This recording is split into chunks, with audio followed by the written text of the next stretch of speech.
Hey everybody, it's Myra again, and I'm so excited that you're tuning in for the second video of my little series entitled 2017. What have you learned? What are you leaving? And what are you loading? And I am here with a very dear friend of mine, Tanika Pierce. We have been knowing each other since like second grade. Her crazy sister, Akia, was in my second grade class. And so Tanika is a twin. Right. So her and her twin were literally 1 year above all of us. So we kind of grew up together. Yeah. So that's all the background that I need to give you. So I'm going to pass the mic and let Tanika introduce herself to you all. So, hello. Hi. Say hi to the people. Hello, everyone. So go ahead and tell them a little bit about you and your family. Well, like she said, my name is Tanika Pierce. I was born and raised in Dallas, Texas. I have two sisters, one of whom is my twin sister, and I have 3 kids, and I've been married to my husband, Broderick Pierce, for 14 years. But they've been together for like 33. Since and they the just beginning. they actually, so you have to take on like 7 years to what you just said, because they Right. dated like high school and college, and then you went to the military and you still dated. So they've been together like half their lives, if not more. So praise the Lord, team marriage. So, so what I want to do now is go ahead and shift to the reason why I asked you to do the interview. And I want to first say I appreciate you doing the interview, because I know that your journey is very, very fresh. And so what I'm going to yield the floor to Tanika to let her give you all a little bit of a summary of what their family has been on, the journey that their family has been on for the past 7 months. Okay. So, in February of this year, we took my daughter Sarai to the eye doctor to get her eyes tested with the ophthalmologist. Her eye had been straying, and so we assumed it was strabismus because it runs in my husband's family. My nephew has it. And he took her in, she got her eyes checked, and he diagnosed her with this 6th nerve abduct palsy. And I look it up, and it says it's related to a tumor, traumatic injury. And I'm thinking, well, Sarai, she hit her head at school, so maybe she just hit her head really hard. Never ever thinking that she had a tumor. Of course not. So we took it, Broderick took her, and I was at work. They called us back the same day to go get an MRI. He scheduled an MRI, later that week. We took her for the MRI. They called us the same day, said come in, but we couldn't go. Broderick had to work. So long story short, she was diagnosed with a rare brain tumor called diffuse intrinsic pontine glioma. And our journey started February 20th and ended on September 28th of this year. From February to September. Yes. Okay. So you said that her eye was straying. Were there any other symptoms that you guys saw that, looking back on it, were signs of the tumor before you even realized it? Well, she was having vision problems, so we assumed take her to get her glasses. She got glasses, but she was still turning her head to the side to watch TV, which is why we said, well, then her eyes started straying, and I was like, but it's not getting better. And I was telling Broderick, I said, it's getting worse. There's something going on with that. I want to get her checked. So within a week, I made her an appointment, and that's when we found out. It just seemed like it was going really quickly. Her eye was just getting worse really quickly, and she was having double vision. So. And Sarai was 6 when she first got the diagnosis. 7. 7. Okay. She turned 7 in October the year before. Gotcha. Okay. So after the diagnosis, what information are you getting, whether it be from the doctors, the medical community, and on Google? I'm sure you're searching. So what information are you getting about prognosis and all of that? So that February 20th was the day we found out what she had. After we got the results, the ophthalmologist called us in before they even opened. And they had already called Children's Medical Center and got in touch with an oncologist and had us an appointment the same day. They were just telling us that they found a mass. We didn't know what it meant. We knew it was serious because of the way that they were rushing everything, but we had no idea Right, the magnitude. the magnitude. We went and picked up Sarai from school because we needed to take her to children's, but she was happy. She has no idea. She's still 7. She's in first grade. She's loving life. Things are good. We take her to the doctor, and they pretty much call us in a room, call the child life specialist to play with Sarai. She's happy playing with her Barbie dolls and things like that they give the kids, and took us to a conference room and basically told us that we had 6 to 9 months. Wow. And go home and make memories. And we were just like, what does that mean? So when you say they, who is sitting down with you? The doctor. The doctor. The doctor and his assistant, his physician's assistant, or the nurse too. So the first meeting with the doctor is the big one where they give you the whole prognosis, which is 6 to 9 months. And they tell us it's rare. Basically, you can do radiation and get 3 more months. And pretty much that was all we had. And because of the diagnosis, they pretty much wrote her off from the rest of the time. Did you and Broderick, after having discussion, did you opt for radiation, or what did you guys decide through your own research? Well, we thought, immediately we're gonna do everything we can. So we're researching on the internet, Google, whatever you name it. We can beat this. So we were finding all kind of things that we could do that we had seen to help fight cancer, beat cancer, and no one told us that it really doesn't matter, those things that you do, because of what type it was. And I'm sorry, I just forgot the question. No, just did you guys opt for radiation? Or So we originally did not. We thought that we could beat it the natural way. Right. But in April, Sarai, DIPG is very slow, but it's fast. So first it started with her eye messing up, but then she started losing mobility in one leg. And so she was walking with a limp. Then it got worse, so we pulled her out of school because she wasn't able to go to school without assistance walking. But I was working, Broderick was working, so he actually was able to stay home with her. And she was doing fine. I actually went to a conference in Atlanta, and that week I came back from Atlanta. For work. She just wanted to go to sleep all the time.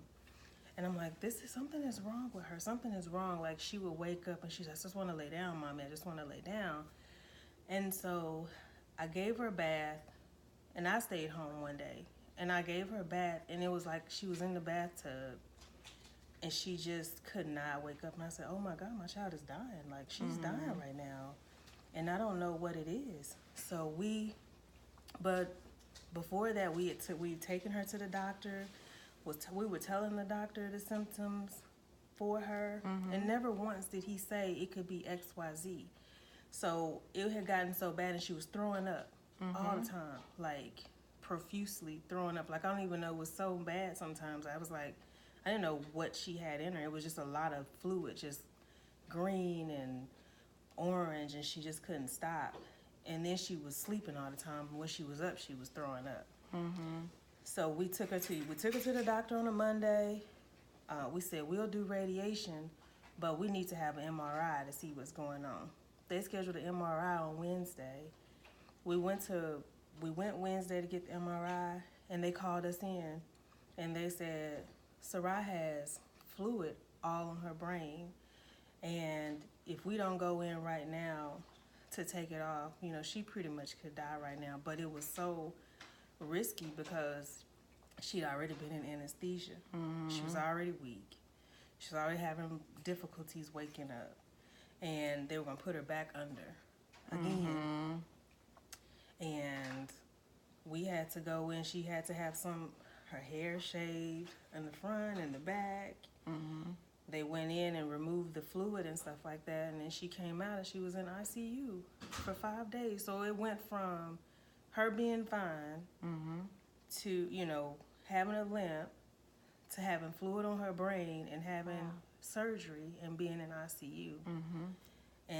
from there, it just snowballed. So from the point of the surgery to remove fluid on her brain, that's when the symptoms just kind of accelerated and she started to do a rapid decline. And that's when we decided we needed to do radiation. Before that, we were, like every parent thinking we can beat this. We just have to do X, Y, Z. I mean, we can do it. We don't have to worry about what the doctors say. We'll do this. We'll change her diet. We'll take out cheese. We'll give her vitamins and boost her system and go see naturopathic doctors, which we did, and just get all kind of different things, supplements for her. And we did all of that, and she got hydrocephalus. Yeah. And I was so mad at the doctor for not even recognizing it. Exactly. And he should have known. I realized what she had just from searching and looking and seeing, and I figured it out. Outside of the trusted Google or whatever, were there any sites or blogs or whatever that really helped you navigate through not only, okay, this is the symptom that she's experiencing, but also like this helps you emotionally deal with it? Would there be any resources you would point someone to? There weren't any resources for us. It's DIPG. It's very rare. The most help I got was from Facebook pages of parents just like me. Wow. In Broderick. There's a DIPG family awareness page. There's a DIPG parents only sanctuary where you can post without feeling judgment.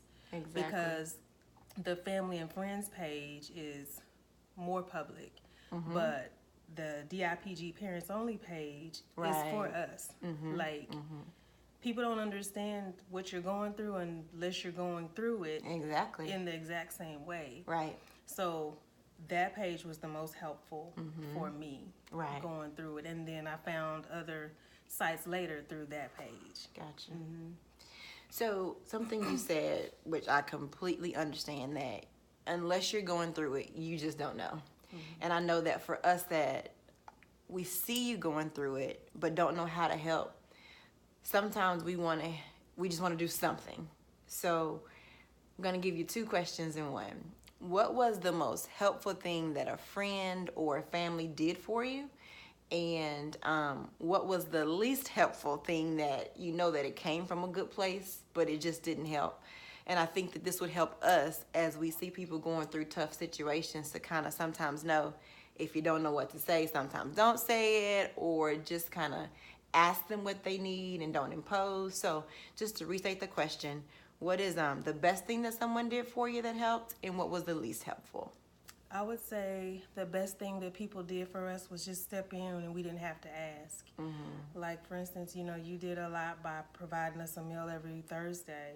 And we had people come and just did it. Like, it was, I know people mean well when they say, well, just call me if you need anything. Right. I'm never going to call you.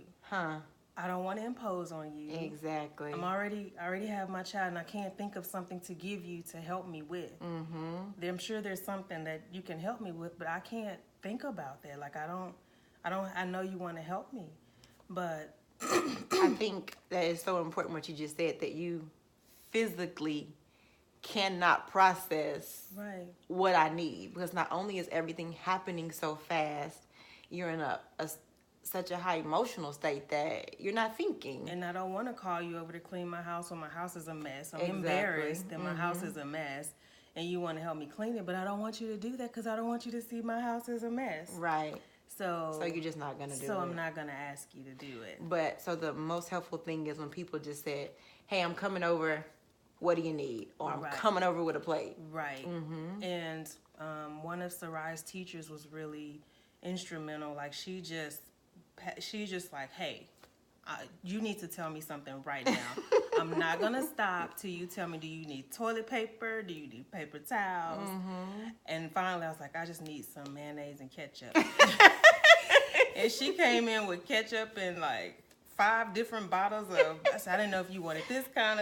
Some gourmet, some Dijon, yeah. some honey mustard. Yeah, and then I made a comment, we need some juice. And she came in with like 5 bottles of juice. So just things like that. Just like, I can't ask you, just do it. If you feel compelled to do something, just do it, because we're very grateful. Like Right. Broderick and I are super grateful for everything Mm-hmm. and everybody. And you realize like family's so important, friends are so important, and I think we had really good support, friends and family. That's good. Yeah. So on the flip side, what is the least helpful thing that someone, even with good intentions, offered or said or did? I would say the worst thing I heard was, well, that's okay. Just know that when she passes away, she'll be your angel. And I'm just like, I'm not. My child is still here. Right. Like, So while she was in the thick of it. yeah, like don't worry. Or I lost a dog. This You know, okay. Did someone really say that Someone- as a comparison to losing your daughter? yeah, Y'all don't do that. yeah, and You don't. Wow. And I would say the one where the calls where I would get were just like, well, call me. I don't. Everybody, you don't feel like talking all the time. You don't feel like talking, and I think sometimes you just want to be you sometimes, and people call you and they want you to be crying and be sad, or they want you to share things with them that you don't want to share.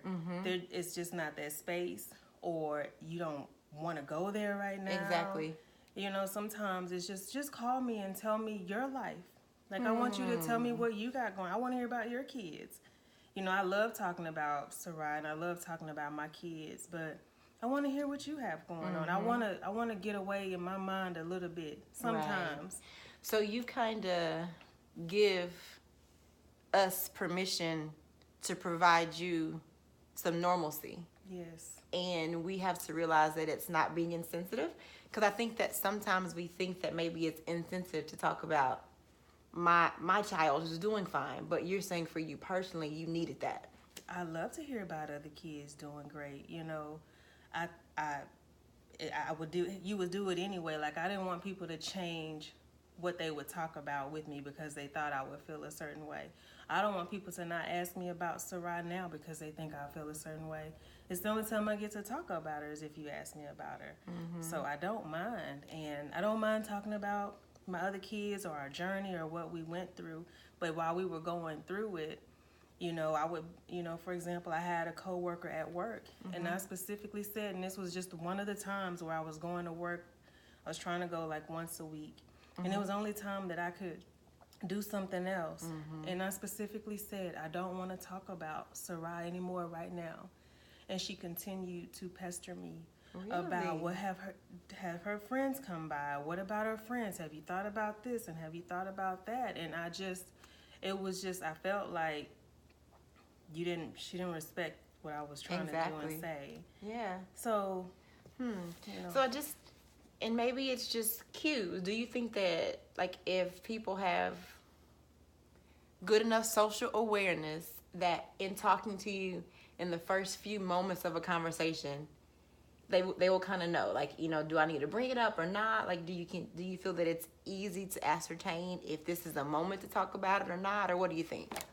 I think any moment anybody wants to say anything about it is okay. It's just a matter of, if you can tell that the conversation needs to change, then go ahead and change the conversation. It doesn't have to stay on that same topic the whole entire time. Right. Especially if I say something like, the main cue will be like, well, so what did you guys do? Or, let's talk about something else. And the thing is, and I'm not asking also to change it, but I also want to know. Like, I want to know what you have going on. I don't want it to just be on me. You don't want always the focus to be on you.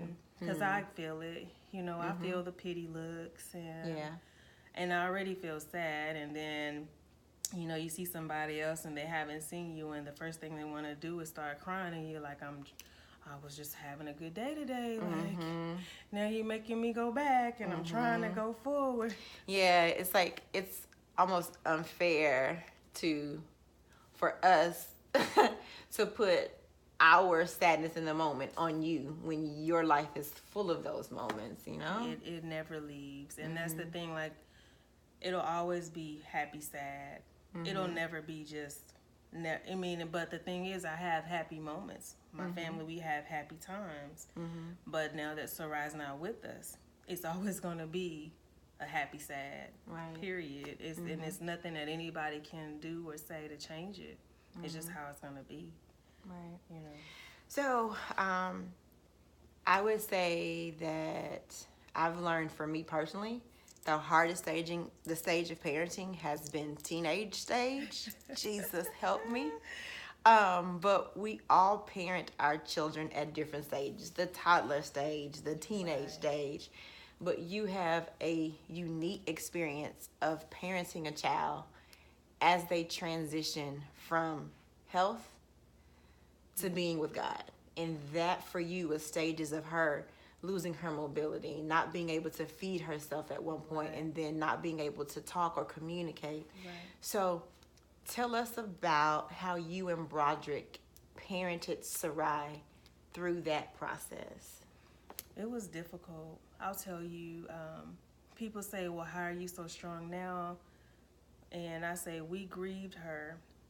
When she lost something, we lost something. So it was Yeah. never, so when she passed away, it was a whole process because at one point you're grieving her and you're like, you know, please save her. What can you, like you said, we want to do everything we can to keep her here, her quality of life, her quantity of life. We want all of that. And then you get to a point where you're saying, I love you enough that I don't want you to stay. I want you to go because this isn't you and this isn't my child.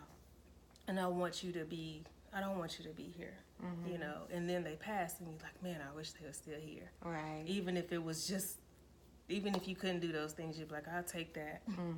But Broderick and I, you know, we definitely leaned on each other, and there isn't anybody that I could imagine going through this with other than him. There's no way.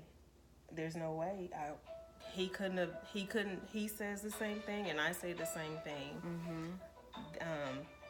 His strength when I needed it was way more than mine. And then my strength when he needed it was way more than he had. And we had so many things coming at us all around. You know, everybody is, have you done this? Have you tried this? You need to do this and don't do that. And it's like, you know, we get the call St. Jude's. I mean, I heard call St. Jude's I'm like, look, people, we are doing everything we can. Exactly. Please don't think that we haven't tried to call St. Jude's or we haven't tried to go to Houston or we've looked at every single thing, you know. So I think that was an issue, is that people thought we weren't doing everything we could, and we were doing everything we could. Sure. But, you know, I was definitely being the woman grieving a lot more than he was. He still, his optimism carried him a lot further. Like I was optimistic, and then I started to get realistic. And when I got realistic, it got really hard. Yeah.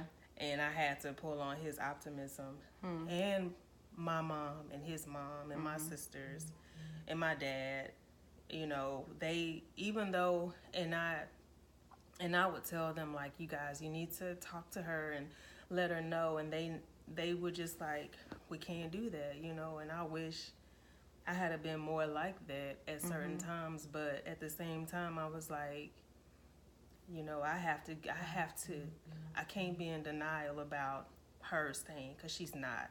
Exactly. She's not going to stay. And even though everybody else is very, very hopeful, and I am too, I still have to be realistic that I'm going to lose her one day. Yeah. You know, so. Were there like books or conversations or prayers or pictures? Like, what did you do intentionally with Sarai to help her grasp what was going on during this time? We just talked to her a lot. Broderick and I talked to her a lot about, you know, we tried to make her understand that no matter what, she was always our family, in our family. if she wasn't here, she would still always be with us, and that she didn't have to worry. See, that was the thing about Sarai, is that she loved so many people. Yeah. And she worried so much. Like, Did she worried about somebody being mad, or if she was she even with me, she would apologize, like, Mama, I'm sorry that, you know, I knew she was apologizing that I had to take care of her, that she was sick, and she did that, and she loves Sakai, and she knew that. He's your son. Yes. Yes. And how old is Sakai? Sakai is 13. And then you have a little one. She's 2. 3. 3. How old is she? She's 3 now. She was 2 what's her then. name? Saya. Saya. Yeah, okay. She was 2 at the time. But Sarai and Sakai had a really special bond. Yeah, and you talked about parenting. I had a unique situation. All my kids were like 5, 6 years apart. So I have a 13-year-old, a 7-year-old, and then a 2, almost 3-year-old. So I'm going from video games to Dora to In the Middle to exactly. all over the place.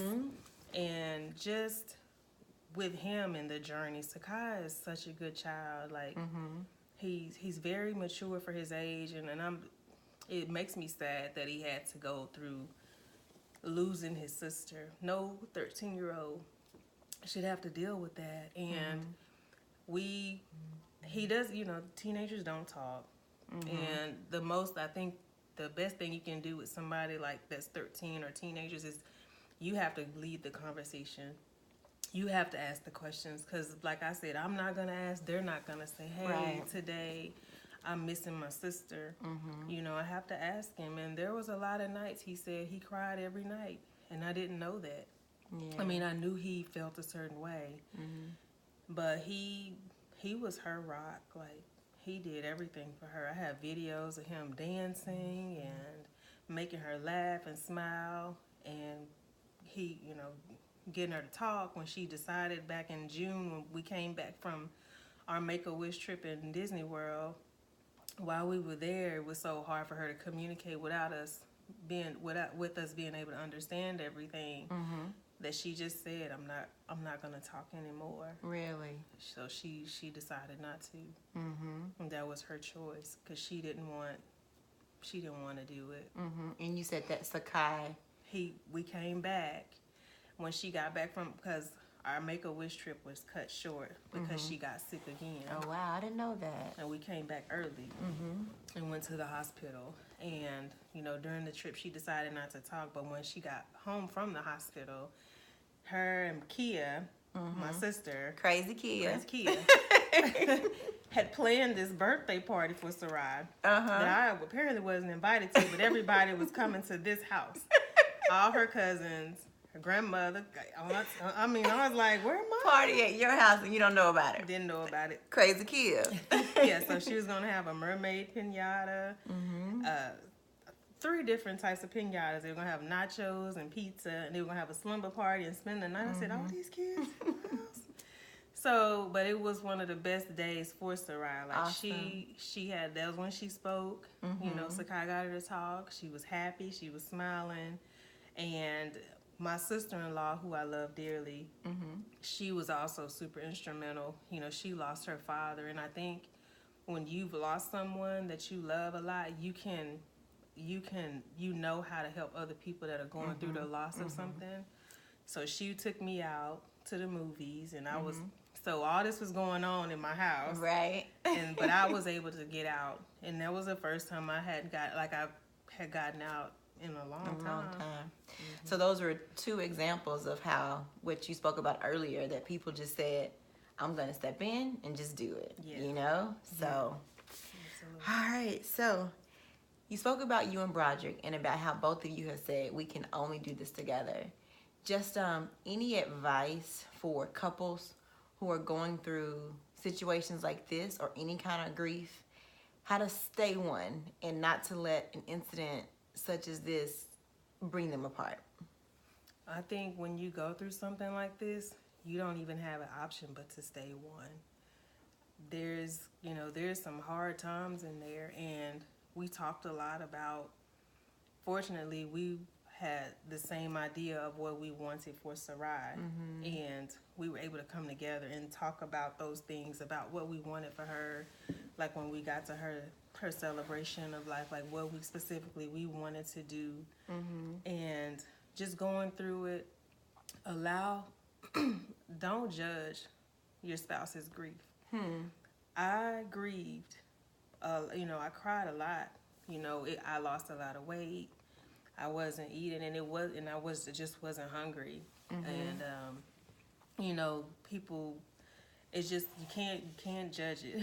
So, and he didn't judge it, Right. and I didn't judge him. Like for him, it was like, let me go to the gym and let me work out. That was his thing. I'll go work out. Take all the time you need. Right. When you go. When he came here, he would give me time because I was Sarai's primary caretaker for the entire time. And so every day it was me and Sarai, and I know she got tired of me. And I know I was, and it was a lot, and there's a lot of things I wish I had not done. Like I should have just taken off of work. Had I known that this disease was so fast acting, I would have never worked the whole entire time. I would have taken that Make-A-Wish trip the day we found out. Yeah. Like, so she could have enjoyed herself. Like, there's so many things that I would have done. So I think it's significant to understand that if your child is diagnosed with something that is they're not going to survive it. Just halt everything. Nothing else matters. Nothing else matters. You do what you got to do for you and your family to make the most of every single moment you have. Right. Because you don't realize how fast it'll go by. For sure. But yeah, for spouses, just allow each other to grieve the way they grieve, and then come together and just communicate about how you feel. Like I could communicate, and I think me voicing how I felt a lot helped Broderick feel how he felt a lot. Wow. Can you say that again? No, that's really deep. Yeah. Especially for a man, because we know that they don't, express well or emote well. What did you just say? Yeah. Me talking about how I felt gave him permission to feel how he felt. Even though he didn't talk about it, I was his voice. Wow. And he didn't say nothing. Even now, even today, like if I'm tearful or if I'm sad about it, he won't necessarily be that way, but he say, yeah, we feel that way all the time. And even though I never see him doing that, he feels that way all the time, just like I do. Wow. That's good. Yeah. Don't judge your spouse's grief, and then in your situation anyway, you verbalizing it helps him feel it. So yeah, and that's that oneness. That's beautiful. So thank you. I don't know, when this is a big one. okay. Why your family, why did God allow this, just all of that. Can you just speak to what you and Broderick have processed about those types of questions? Well, what I feel about why us, I felt like Sarai chose us to be her parents to get her through this. Wow. I think it was destined that, like I was saying, that she would have been our daughter before we had her. And she knew that she needed us and we needed her. When she came into our lives, in my life, to me, she just represented so many things that were good and loving and beautiful. And I needed that in my life. And I think for Broderick, she was his daughter. And I don't know what she means for him, but I know for me, part of her purpose of being here was for me to grow in unconditional love. Like you have unconditional love, but I grew in that love. Like it became so unselfish because of who she was. Like I just, even growing up, like we would go walking and I would take her walking, and she was so thoughtful. Like Sakai would be running way ahead of me, and she would be running behind him because that's what they did. But she would stop and look and see what, like, I'll wait on you, mommy. Like that's just how she was. How she was. And so when I think about why us, I think because we were the perfect ones for her. And she was the perfect ones for us because we had never had anything happen in our marriage that was so significant to where it could shake it.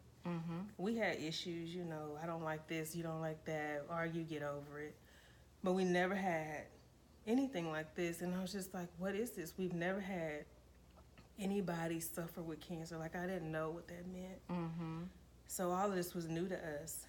And so when I think about it, like I said, it was something meant for us to go through it. But I think we made it easier for her to transition to the next lifetime, I suppose. Or, And where is that? Where is Sarah right now? you know, I like to think that she's with us whenever we want her to be. I like to think that she's still here, but I don't know for sure if she's here and then she leaves or she comes back, you know, if we call her. So I'd hope to think that she's somewhere happy, being taken care of by her grandmothers that have left us before, by our family that's already left us, and that she's up there with them and they're looking out for her, and she's helping us, you know, not necessarily looking out for us because she's still a kid in my. I don't want her to look out for me, Right. but I just hope that she's okay and that she understands that we are here too, and we don't forget her. Right. And she, you know, we don't forget her. So how have you and your family been intentional about infusing her into your day-to-day, into the holiday? Like, what do you do to honor her and keep her present? Well, you know, we bought her Christmas presents. You did. We did. We bought her Christmas presents. I try to buy Christmas presents from her to the other kids because that's something that I always did. Was Takai would buy the girls and the girls would buy. So I still do that. Like, this is from your sister, you know, and then they buy gifts. And then, you know, I always get like different strong feelings. When I was at Toys R Us, passing like the num-nums, you know. I got a strong feeling like you need to buy that, so I buy it for her, you know, because that's what she would like. So Wow. we do that. You know, I buy ornaments that I plan to buy every year for her and put on the tree. You know, I still have all her stuff right here. You know, she's just a part of our lives. Like, I haven't changed her room. I don't know when I will or if I will. Maybe. Maybe when Saya is old enough. I don't know. I'm not there yet. Right. And speaking of being there, I saw a movie Sex and the City. I think it was the second one where the main character, Carrie, was in a relationship that ended very bad, and she was just really grieving, and her friends were like, there will be a moment where you're going to laugh again, and it's going to be this revelation of, like, things will be okay. And I think they were on a trip, and one of her friends had this crazy diarrhea accident, and she just belly laughed. And at that moment, she was like, my aha moment of things will be good again. Do you believe that? Have you had that? And where are you with the new normal, I guess? I'm not there yet, but there was a point when Sarah was really sick again, and she was here. She was on hospice, and we were able to get the our hands casted together, which is up there. Yes. And I think when we did that, I was able to realize that there's nothing else I could do. Let it go. And at that moment, all the anxiety that I had was released. Like, I had so much anxiety. Like, I couldn't sleep, you know. It was just anxiety, just body aches, hurting all over, just because you're going through it. Like, you just, we haven't talked about that much, but anxiety all the time. Wow. And when we did that, I don't know, it was just something that, a peacefulness. So when she did pass away, it wasn't as tumultuous as it would have been. Right. Had I not gotten Done there. that. Had I not gotten there. All right. Because I had a piece of her left, you know. Exactly. It's beautiful. Thank you. I'll give you guys a shot of that as I wrap up. So just last thing, I'll turn the last pieces of this interview over to you, and just anything that you want to encourage other parents with, or not even just parents, but just people who are grieving loss, and what you want to leave us with. Okay. Well, I mean, I don't know if I'm so profound, but I would say it's a journey. Like, this past 7 months is not something that I would have ever imagined. And I think it's not something, I know a lot of people say I can't imagine. And from my heart, I really truly wish you never have to. Nobody ever thinks that they'll lose their child within 7 months, and they're happy and healthy at one moment, and then cancer strikes and your world is changed upside down. I just think for families, it's important to stay closer. Our family got closer. Like, we were already close, but I love them. Like, there's no way besides Broderick that I could have gotten through without them. And it's just important that you don't take your kids for granted. And I never did. And I'm so thankful that I can say that once I always had them, I was grateful that I was entrusted to have them. And I knew I would never have them for long. I never knew it would always be so short for one of them. But don't take them for granted. Take all the laughs and all the smiles, and just appreciate that they are beautiful people. Like, Sarah was a beautiful child. And she made so many people feel love and learn love and show love.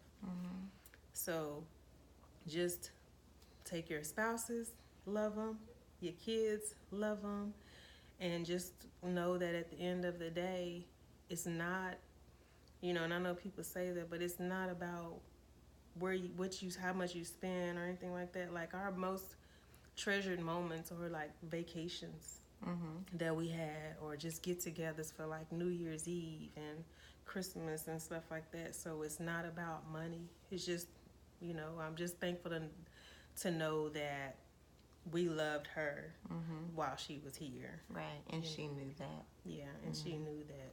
So, yeah. Well, thank you. You're welcome. So thank you all for tuning in. And I was going to say, I hope that you were, but I know that you were blessed by Tanika's strength and her vulnerability. And she sat up here without Kleenex, y'all. So it's like, did you just sit down and do this like a boss? So thank you from the bottom of my heart. Thank you for asking me. Yes, ma'am. So have a great day, and I'll check you later.